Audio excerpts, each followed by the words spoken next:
BuzzFeed News released the results of some interviews with a few of the cops who were involved in the defense of the Capitol on Wednesday, and this is amazing stuff. One officer who has been with the department for more than a decade said, that was a heavily trained group of militia terrorists that attacked us. They had radios, we found them. They had two-way communicators and earpieces. They had bear spray. They had flashbangs. They were prepared. They strategically put two IEDs, pipe bombs in two different locations. These guys were military trained. A lot of them were former military. And so we talked a little bit about that, about some retired military. There's also investigations going on to people who are current military, current police, current state legislators.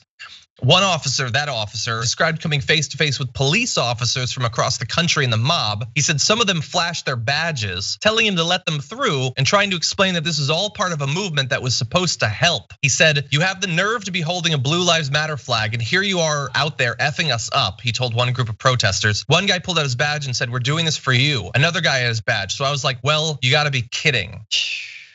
And so this is a cop doing the defense saying, came up against cops. So there really are multiple things going on here. There is footage that we saw that is extremely concerning about some of the cops defending the building. We also know that some heroically defended it, including at risk to their life, and for two cops now, their actual lives as a result of it. So both of those things can be true at the same time. We have a little bit more, Francesca, but what do you think about this? This is a cop's account. I mean, it's chilling. It's awful. And especially that I believe these happen to be African-American cops left out to a primarily, I mean, 99% white, violent crowd. That should not be lost on anyone. It's just awful that their superiors would leave them in the lurch like that. And it's not just awful, it's completely suspicious. And I believe there is an ongoing investigation. And I just wanna say, I mean, I think it was Representative Jamal Bowman. I mean, the squad's been like really crushing it in the last week. Introduced a bill that would, conduct a full investigation and specifically about the links between some of the Capitol Police, clearly not these gentlemen who are going on record saying that they were like fearing for their lives and talking about all the ammunition, but all the links between some of these far right groups and police departments, the Capitol Police specifically, and that needs to happen all across this country. Once again, this is not the first time that there have been links between police forces and far right militias. We need to understand that. The FBI needs to get serious about that. The way forward isn't to beef up security, which of course is only gonna come down on like peaceful protesters, those who normally, like people who are protesting for healthcare, but we need to really direct the resources properly, the FBI properly. Yeah. By the way, it's sort of related to this. We don't have time for a full discussion, but I know some leaders are like, we need to pass all these new terrorism statutes and laws and stuff that seems vaguely Patriot Acty. I would like to reassure those legislators, if they don't know, everything that happened on Wednesday was already illegal. Already illegal. You can't do a terrorism. You're not allowed to. We don't need a new anti-terrorism law. It's already bad, really bad, and you're not allowed to do it. Anyway, let's give a little bit more from some of these cops. Another officer described extraordinary scenes in which protesters holding Blue Lives Matter flags launched themselves at police officers. Quote, we were telling them to back up and get away and stop, and they're telling us they're on our side, and they're doing this for us. And they're saying this as I'm getting punched in my face by one of them. That happened to a lot of us. We were getting pepper sprayed in the face by those protesters. I'm not even gonna call them protesters, by those domestic terrorists, said the officer. And one, this is a black cop, after seeing a white cop taking a selfie with the attacker, says, that one hurt me the most because I was on the other side of the Capitol getting my ass kicked, he said.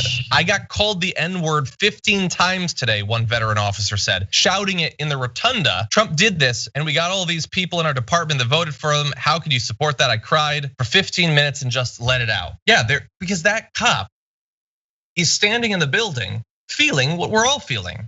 How is any of this possible? And the cops in these interviews, you go to the BuzzFeed article and read the entire thing, they express a lot of the suspicions that we were expressing on Thursday and Friday. What the hell was happening? They were calling their superiors during the attack and not getting through to people. Yeah. Wondering how, like, you didn't tell us to bring gas masks today. Like, no attack has been more announced earlier and organized openly on social media than this. And we're wondering why there was so little defense there. Some of the cops are wondering why there was so little defense there.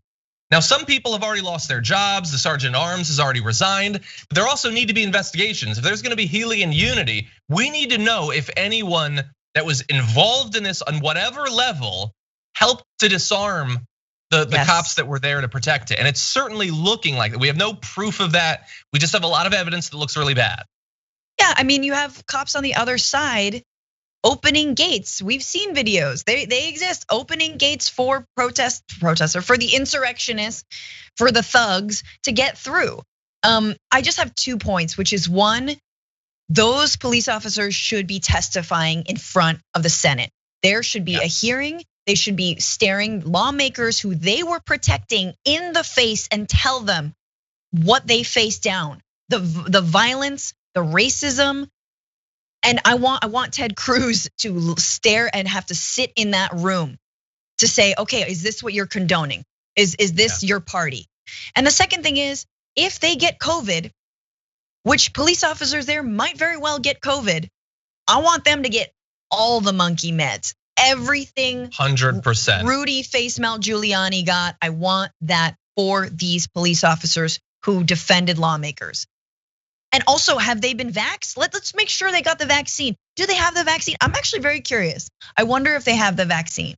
I sure as hell hope so. They better. Yeah, no, you're 100% right. The testifying, I hadn't thought about that, but they like whatever. There has to be, because like even the cops in the area, like the leadership, they aren't having a big press conference really. Like the Republicans want to immediately move on. No, there needs to be investigation, a fully televised thing, and get these people in there to talk about what they saw. Yes. Like we cannot let the country just move on from this, because you know the attackers aren't just moving on from it. All the ones who evade justice for what happened, and all of those 10 times as many, 100 times as many, 1,000 times as many around the country, they are waiting for the next one. They're not gonna go away, and they haven't changed their mind. So we need to make sure that every reasonable person understands what exactly happened. Absolutely.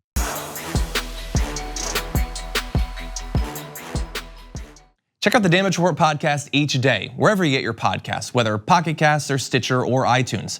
You can join me as I give you the news and stories you want, with a range of co-hosts and interview guests jumping in on the fun each day.